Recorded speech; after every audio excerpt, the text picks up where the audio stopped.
My name is Mrs. Nyaradzo Joyline Nyandiya. I am Public Relations Focal Person for Victoria Chitepo Provincial Hospital. We would like to thank the government and the Ministry of Transport for the good works which are being done for the construction of our roads. The road is 6,000 square meters which is being constructed. It's really helpful for our patients and the clients as a whole, and the benefits of all Manicaland people who are visiting the institution to seek medication. It's really assisting mothers who are pregnant for easy movement of ambulances, since our hospital covers all the districts, the 6 districts: Mutare, Buyera, Chipinge, Chimanimani, Nyanga.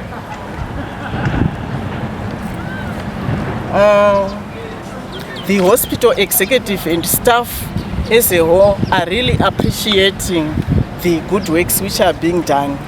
Albritim is the company which is constructing the roads, and we really appreciate all the works. They are almost through. Okay, and what does this say to you about government's commitment to fulfilling the NDS with regards to infrastructure? The fulfillment has gone a long way for us, and everything will be made easier for all the movements which are being done. Delivering of medicines, transport, patients, and all the emergency cases which are being transferred at the hospital. Ndinoitwa Musipa Phineas. Ndakauyawo nemwana wangu pano pa Victoria Chitepo Provincial Hospital ndichibva kuchecheche St. Peters musi wechina madeko ndobva adhimitwa apiwa mubhedha. Ndichingosvikawo ndakatambirwa zvakanaka ndikazoona part of development iri kuitikawo pachipatara chikuru, renovations kugadzira maroads anoita link to various wards kwese kunosevhiwa vanhu. Ndakaona zviri zvinhu zvakanaka zvekuti chero pakauya munhu ane wheelchair akangonzi pagedhi tsve unokwanisa kuaccessa vaanokwanisa kurapiwa echishandisa maroads ari kugadzirwa.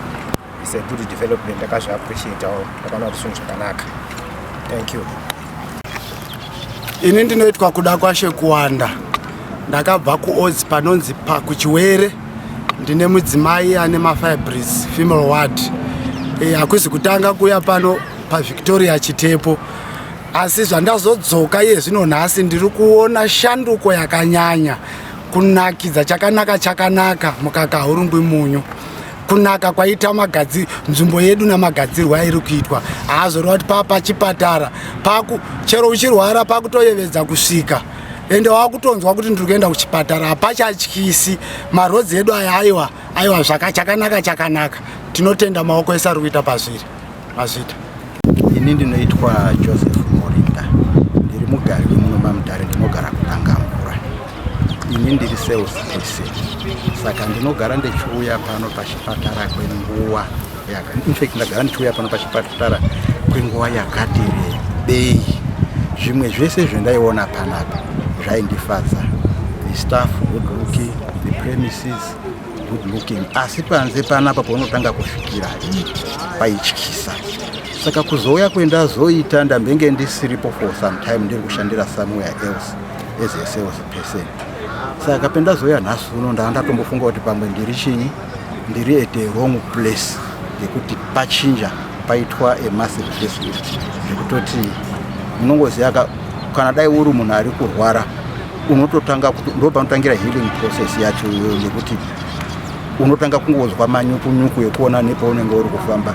Unozosara wotorapwa, asi first stage yekurapwa inonga yaita sei, inonga yatotangira uri kufamba panzvimbo yakaita sei nei.